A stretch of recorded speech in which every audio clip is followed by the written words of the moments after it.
There will only be one winner of the Freedom 250, and how fitting that it's Kyle Kirkwood as the Secretary of Transportation waves the checkered flag. Kyle Kirkwood wins an American on the top step of the podium at the Freedom 250. Here on the front straight with the winner of the very first and potentially only Freedom 250 here in Washington. Kyle, such a massive event, a lot of build-up coming up to it. As an American, absolutely dominating this race. Just talk to me about the emotions you're feeling right now. It was definitely emotional when I got out of the car, right? To see the president sitting over here cheering me on. I never thought I'd have a president cheering me on in a motor race ever in my life. You know, I've had a lot of dreams come true, and this is definitely the pinnacle of race wins that I've had in a dominant fashion too, right? It was not an easy race, 147 laps around any track. It's a very, very long time, and we got through it though. Unscathed, held off on some restarts. We had quite a few things thrown at us, but we kept our nose clean. You started on the front row after a great qualifying effort, but it was the lead right from the get-go. You led that first lap after a great move on pole sitter Alex Palou. Just walk me through the start. Was that the plan, trying to get the lead early, or did you sort of fluke into it? It was a mistake. I'm not gonna lie, that was a mistake. I had well, it wasn't a mistake. It just Alex braked pretty early because he was all the way at the bottom. But I had Rasmussen on my outside, and I knew I kind of had to outbrake him, or else I just get swamped. So I was focused on him, outbraking him, and next thing you know, I'm blowing by Alex. And Alex is a really clean racer. He always gives you room to the walls, and I tried to do the same with him going in through those first couple corners. It's always a joy to race against him. I just kind of lucked into that position, though. It was not really a goal of mine to go right for the lead from the get-go. I knew it was going to be a long race, right? So I'm like endurance mindset, just like get through the start, go for it. Next thing you know, I'm in the lead. So not intentional, but it worked out really well for us. Yeah, you go in with a mindset, patience.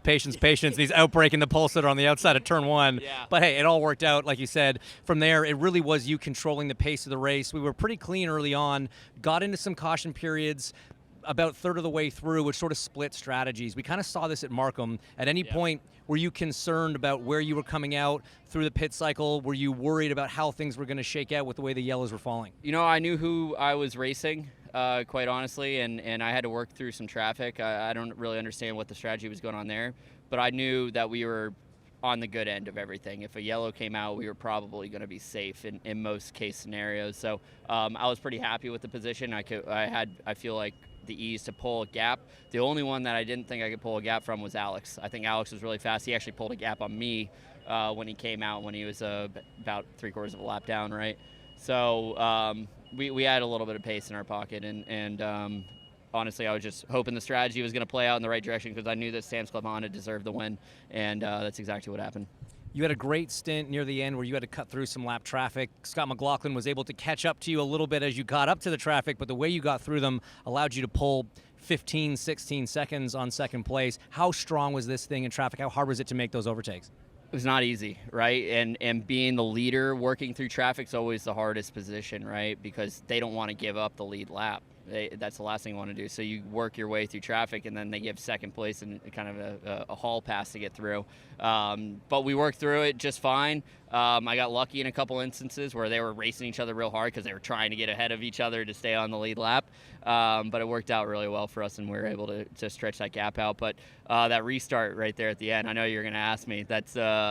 I was not expecting Scott to just charge in there like that. I was like, I've got a big enough gap. I don't think he'll try and outbrake me here. He knows I'm on primes. I'll be struggling coming out of this corner. And next thing you know, he's dive bombing in there and smoking the wall. Almost took me with him. Of course, caution comes out. Another restart with just a handful to go. After what happened with McLaughlin on the previous one, what was the mindset going into that final one? Don't go to throttle out of turn 7. I was like, you know what, I'm just going to go early here, go fast, and not rely on traction, which worked out great, right? Long race, 147 laps, distance-wise, 250 miles, one of the longest street course races in history. We were almost, I think it was 2 hours, maybe 40-something a time. You know, we talked about the physicality of this track. It is bumpy. It was hot today. How was it physically for you in the car? I'm actually all right, but I think I'm running on adrenaline right now. I think it was extremely physical. Like my hands, look at my hands. They're beat up from today. It was definitely harsh on the hands, harsh on the shoulders, a lot of bumps. You're just fighting the car all the way through an entire lap. And then once you get through one of them, after 57 seconds, you got to do another 146 of them. So it's not easy by any means, but we got through it. I was staying hydrated. Fortunately, cautions kind of gave us some time to cool down at some moments, because my left calf was actually cramping up. That was the bigger of the issues. But it was a race of attrition, and we were able to hold on. Kyle, it's a race that it was very well timed to have a good day with your championship competitor, Alex Palou, having a pretty uncharacteristic day. Same with Malukas, like you say. Lundgaard now up into third. You closed the gap. I think it was by 41, 43 points, something like that. It was a sizable margin. Does that give you some momentum? I know you guys had a good test at Milwaukee. We kind of have been talking about how Palou is almost, champion-elect. It's almost an inevitability. But when you see how big a swing can go, when you have a good day and he has a bad one, good test in Milwaukee, doubleheader coming up there, are the hopes still alive? Does it reignite you and the team a bit? A little bit, right? Like we see Palou's day and we see Malukas's day, and it gives us maybe a little bit more fire to go after these last three.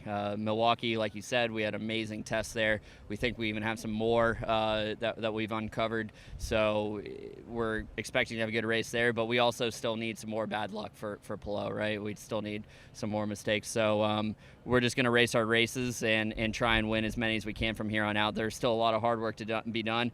I'm going to soak this one in, though, because this is a pretty big one to win as an American and for Sam's Club and Honda. It was an incredible day, but tomorrow, drawing board starts getting some marker on it once again, and we'll figure out how to win 3 more races from here on out. And just final question, 1-3-4 for Andretti Global. How proud are you of the effort this team's put in this last quarter of the season? It's every new street course, right? We got Arlington, we got Markham, we got here.